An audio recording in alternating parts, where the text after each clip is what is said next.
Yo, what's up guys? Good morning. So, for today's video, no, magkakatay tayo ng kambing. So, magluluto tayo ng lapu-lapu, seafoods, like crabs, grouper, at talakitok.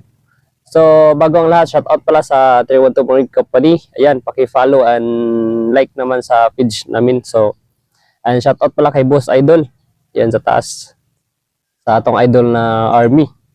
So, bago ang lahat, shout out sa cameraman natin na batang-batang pugi. So, tara, let's go! So, ayun guys, yung kambing natin, no?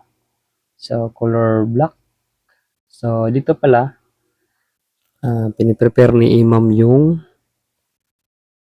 latagan ni Meme kasi bago siya idido, kailangan siyang dasalan. Bali si Imam pala is our brother Muslim. So, tradition pala dito sa kanila yung dinadasalan ang meme or baka bago ulam. So, ayan, maraming salamat kay Imam. Alhamdulillah. So, ayan yung kambing, no? So, dito pala binabasaan ni Imam. So, nagsisimula na si Imam magdasal. So, inuna yung ulo, binasa, kaya gumalaw si Mimi kasi siyempre yung kambing pag nababasa yan, ayaw niya yan mababasa, no? So, yan, pati paa, binasa ni Imam, no?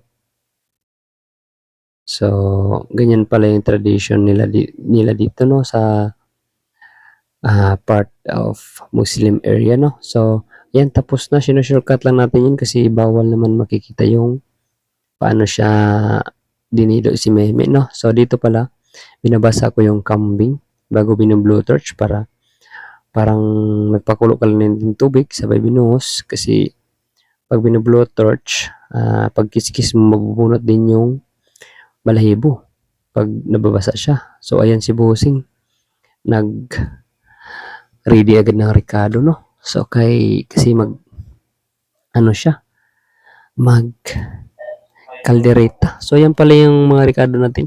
Ketchup, pinya, tapos pinya na lata. So, meron tayong crabs.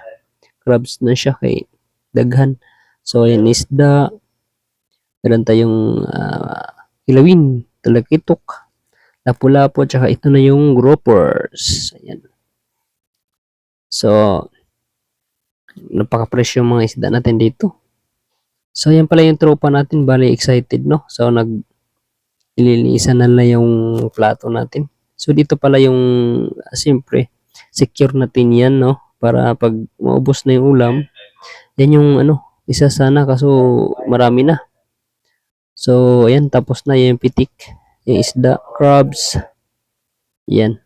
So, mga crabs natin, may pitik din dyan, no? So, ayan na sa loob din, yung pinaghandaan natin.